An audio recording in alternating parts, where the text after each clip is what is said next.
सलाम दोस्तों, सबको जय मसीह की एक और बार स्पिरिचुअल मॉर्सल्स में मैं आपको स्वागत करना चाहती हूँ। 6 महीने के बाद स्पिरिचुअल मॉर्सल्स का ये एपिसोड हम रिकॉर्ड कर रहे हैं। 6 महीना लंबा समय है। क्यों इतना बड़ा गैप? देखिए, पहले कभी इतना लंबा एक गैप हुआ नहीं है। गैप पहले आया है बीच में, लेकिन इतना लंबा पहले कभी भी नहीं। इसका कारण क्या है, मैं संक्षिप्त रूप में आपको थोड़ा बहुत बताना चाहूँगी। जुलाई और अगस्त के महीने में थोड़ा बहुत मुझे यात्रा करना था सेवकाई के कारण, तो मैं बिज़ी हो गई थी, तो जुलाई अगस्त में मुझसे हो नहीं पाया। लेकिन सितंबर महीने से मैं बीमार हो गई। सितंबर महीने के 3 तारीख को मुझे इमरजेंसी में जल्दी से ले जाना पड़ा और पूरा महीना मैं बस अपने बिस्तर पे पड़ी रही। बहुत सारे टेस्ट डॉक्टरों ने किया, अभी भी कर रहे हैं। तो तब से लेके मैं बीमार थी। सितंबर महीने में पूरा महीना मैं बिस्तर पे पड़ी रही। अक्टूबर महीने में थोड़ा बहुत बैठ पाई और लंबे समय तक बैठना और बातें करना सब शुरू किया। देखिए, सितंबर महीने के चौथे दिन को परमेश्वर ने मुझसे 3 तारीख को अस्पताल में थी, ले गए थे, और चौथी तारीख को परमेश्वर ने एक शब्द मुझसे यूँ कहा, और वो ये था, द वैली ऑफ बाका। अंग्रेज़ी बाइबल में वैली ऑफ बाका, अपने हिंदी बाइबल में हम पढ़ते हैं आंसू की तराई। आंसू की तराई हम भजन संहिता 84 में पढ़ते हैं। और प्रभु ने मुझे जब ये कहा, मैं समझ गई कि ये आंसू की तराई से यात्रा अगर शुरू किया है तो मतलब आंसू आएगा, है ना, रोने का कारण होगा, दर्द होगा। बट प्रभु ने जब परमेश्वर हमसे कुछ कहता है तो उसके अंदर प्रभु उसका हल भी हमें देता है।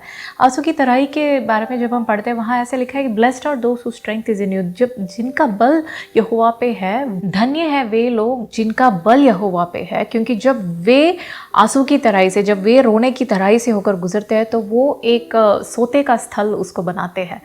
तो देखिए, परमेश्वर हमसे कहता है कि जब इस प्रकार की अवस्था से होकर आप गुजरते हो, आपका बल कहाँ होना चाहिए?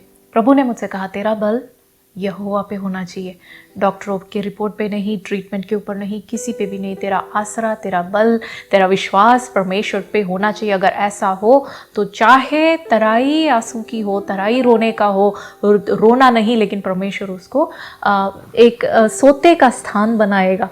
तो मैं परमेश्वर का धन्यवाद करती हूँ कि उस प्रकार की अवस्था से सितंबर महीना निकल गया, पड़ी रही बिस्तर पे।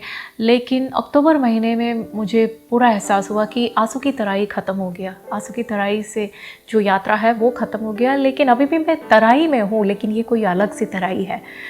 और तब मुझे पवित्र आत्मा ने दिखाया कि ये अब जो यात्रा है, वहाँ से होकर अब जो नया यात्रा, अब जो तराई से होकर गुजर रही हूँ, ये है मृत्यु के छाया की तराई, घोर अंधकार की तराई।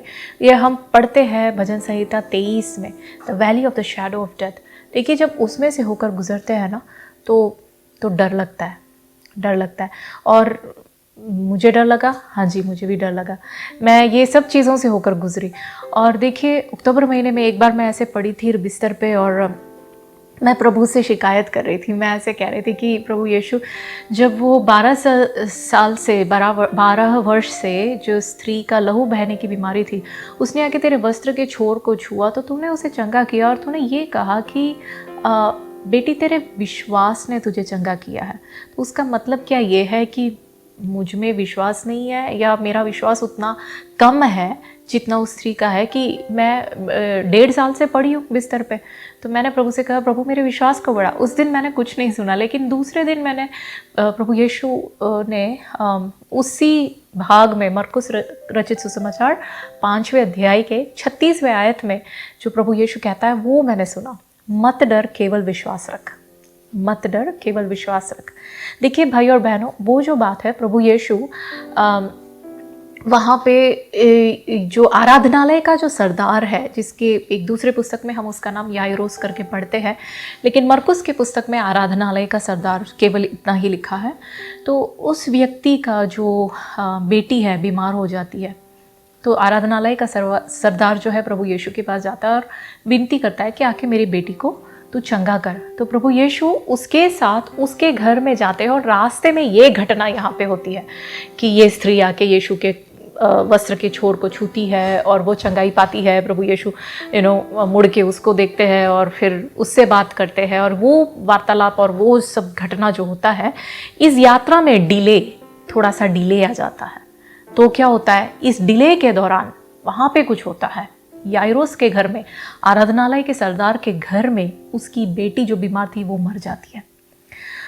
तो जब यीशु मुड़ते हैं इसके साथ, तो उसके घर से लोग आते हैं और कहते हैं कि अब प्रभु को, अब गुरु को जो है तू छोड़ दे, उनको प्रॉब्लम मत दे, उनको जाने दो, क्योंकि तेरी बेटी जो है मर गई।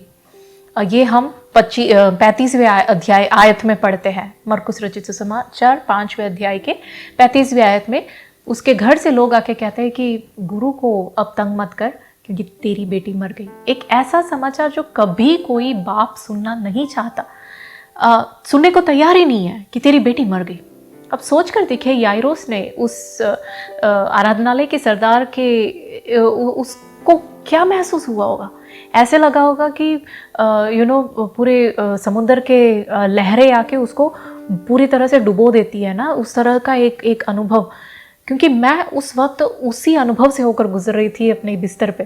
मुझे जब एकदम से जीभ सब बैठ जाना और हाथ पैर हिलाने से रुक जाना और एकदम से बिस्तर पे ऐसे पड़े रहो, ऐसे लगता था कि समुद्र की तरह लहरें आके मुझे ऐसे डुबो रही है और मैं डूब रही हूँ।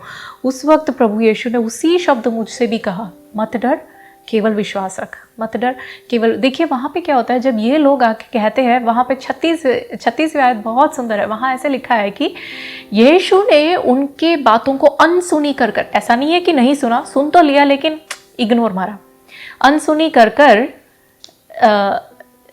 ये आराधनालय के सरदार से कहता है मत डर। दो बातें वहाँ होती है प्रभु, एक तो है वो जो बुरी खबर है उसको प्रभु यीशु इग्नोर करता है, दूसरा इससे कहता है। देखिए भाई और बहनों, हो सकता है हम हमारे सामने जो परिस्थिति है उसे इग्नोर कुछ लोग कर सकते होंगे, लेकिन सब लोग नहीं कर सकते। कई बार डॉक्टर का रिपोर्ट हमारे हाथ में, अरे इसको कैसे इग्नोर करेगी, तो हाथ में है ना। शरीर में जो महसूस करते हैं, मैं महसूस करती हूँ, तुम्हें कैसे पता। हम औरों को ये कह सकते हैं कि शरीर में जब महसूस हो रहा है इसको कैसे इग्नोर करें। प्रभु यीशु कहता है कि इग्नोर मारने का काम मेरा है, छोड़ दो, तुमसे नहीं हो रहा कोई बात नहीं, मैं इग्नोर मारता हूँ ये सब चीज़ों को, लेकिन मैं जो तुमसे कहता हूँ वो तुम करो। क्या है? मत डर, केवल विश्वास रख, मत डर। हमारी परिस्थिति, हो सकता है आज आप मेरी तरह बीमार नहीं होंगे या उस बीमारी की अवस्था से नहीं गुजरते होंगे, आपकी परिस्थिति कुछ और है। हो सकता है आर्थिक तंगी हो जो तुम्हें डरा रही है, हो सकता है आपके बच्चों के भविष्य के बारे में आपको डर लग रहा है, कल क्या होगा, है ना। कोई भी परिस्थिति क्यों ना हो, प्रभु यीशु आपसे यही कहता है, मेरे साथ कोऑपरेट करो, सिर्फ इतना करो, मत डर, केवल विश्वास रख।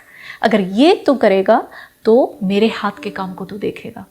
अगर केवल विश्वास रखेगा, परिस्थिति चाहे जितनी भी विपरीत क्यों ना हो, वो परिस्थिति, डॉक्टर का रिपोर्ट तुझे डराना नहीं चाहिए। तेरे शरीर में जो तू महसूस करता है उसे, वो चीज़ तुझे डराना नहीं चाहिए। मत डर, केवल विश्वास रख। यदि विश्वास रखेगा तो मेरे अद्भुत कामों को तू देखेगा, परमेश्वर की महिमा तेरे घर के अंदर तू देख पाएगा। प्यारे भाई और बहनों, याइरुस के समान, उस आराधनालय के सरदार के समान, क्योंकि यीशु उसके घर जाते हैं और उसकी बेटी को मृत्यु से जिलाते हैं, उसके घर में परमेश्वर की महिमा प्रकट होती है।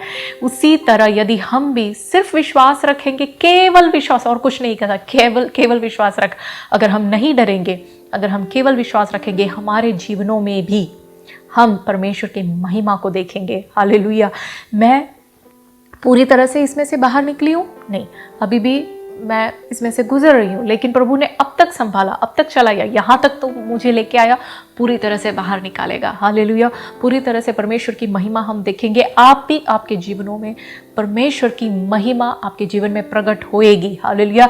मैं आपके लिए प्रार्थना करना चाहूँगी, चंद मिनट प्रार्थना करें। परमेश्वर पिता, हम आपके सामने अपने सिरों को झुकाते हैं।